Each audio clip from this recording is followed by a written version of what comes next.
भारतीय लष्करानं पत्रकार परिषद घेतली आणि आतापर्यंत झालेल्या कारवाईबद्दल भाष्य केलं. त्यात एअर फोर्सचे एअर मार्शल ए.के. भारती यांनी महत्त्वाची माहिती दिली.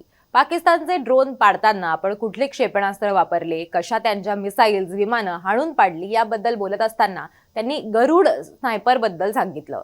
काय आहे या स्नायपरची विशेषता बघूयात आणि आपली multi layered air defence system काय आहे, ज्यानं पाकचे प्रयत्न धुळीला मिळवले ते सुद्धा समजून घेऊयात. नमस्कार, मी देवयानी आणि तुम्ही बघताय मुंबई तक.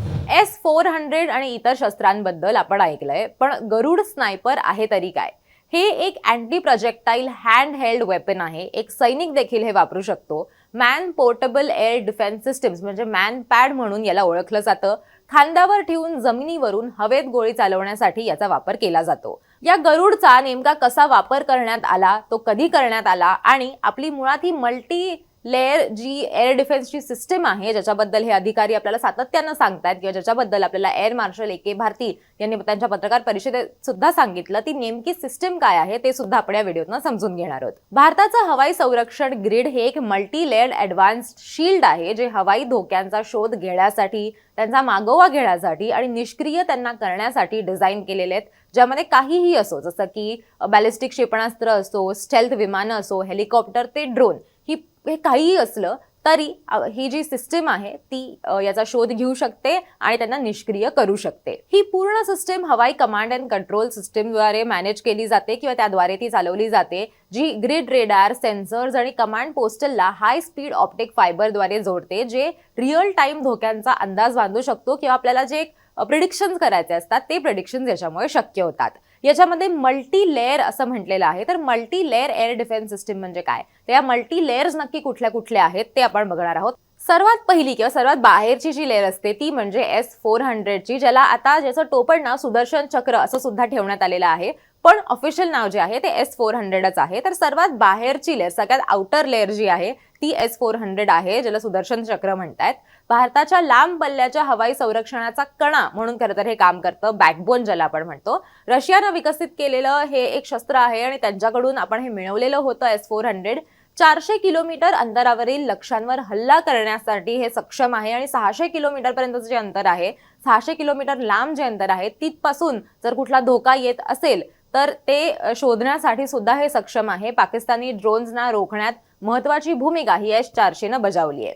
दुसरी लेअर कुठली असते, तर भारताकडे बॅलिस्टिक मिसाईल डिफेन्स देखील आहे, म्हणजे ज्याला BMD असं म्हटलं जातं, ज्यामध्ये पृथ्वीच्या वातावरणाबाहेरील क्षेपणास्त्र रोखण्यासाठी आणि नष्ट करण्यासाठी पृथ्वी एअर डिफेन्सचा समावेश आहे. हे मॅक 5च्या वेगानं लक्ष्यांवर मारा करू शकतं आणि त्याची रेंज ही 2000 किलोमीटर इथपर्यंत आहे. तिसरं काय आहे की तिसरी लेअर कुठली आहे, तर भारताची मध्यम श्रेणीची म्हणजे मीडियम रेंजची जी संरक्षण प्रणाली आहे आकाश, त्याच्याबद्दल सुद्धा जाणून घेऊयात.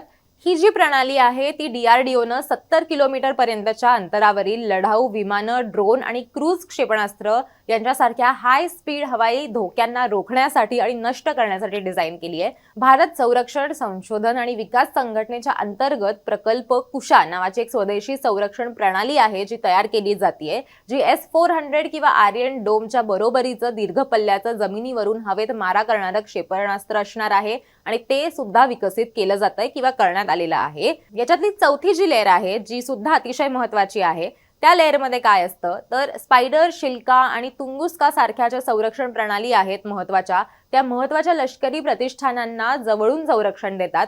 2 ते 10 किलोमीटर अंतरावर असलेल्या धोक्यांविरोधात त्या संरक्षण करत असतात त्यांचं. काल झालेल्या पत्रकार परिषदेमध्ये एअरफोर्स डायरेक्टर जनरल असं म्हणालेत की आपली लढाई ही फक्त दहशतवादाशी नव्हती, तर या लढाईत आपली सिस्टीम सुद्धा जिंकलेली आहे.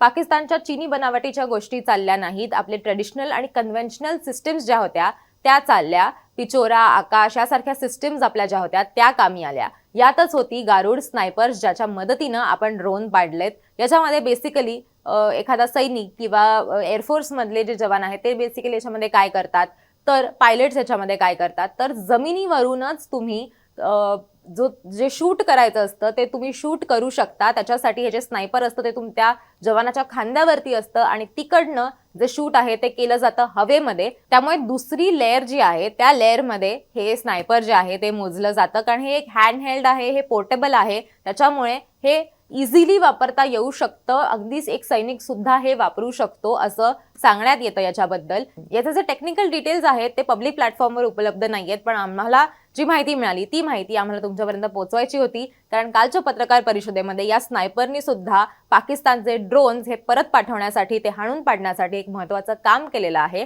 असं आपल्याला सांगण्यात आलं होतं. तुम्हाला या सगळ्याबद्दल काय वाटतं ते आम्हाला कमेंट करून नक्की सांगा आणि तुम्हाला जर अशीच माहिती बघायची असेल तर मुंबई तकला सबस्क्राईब करायला विसरू नका.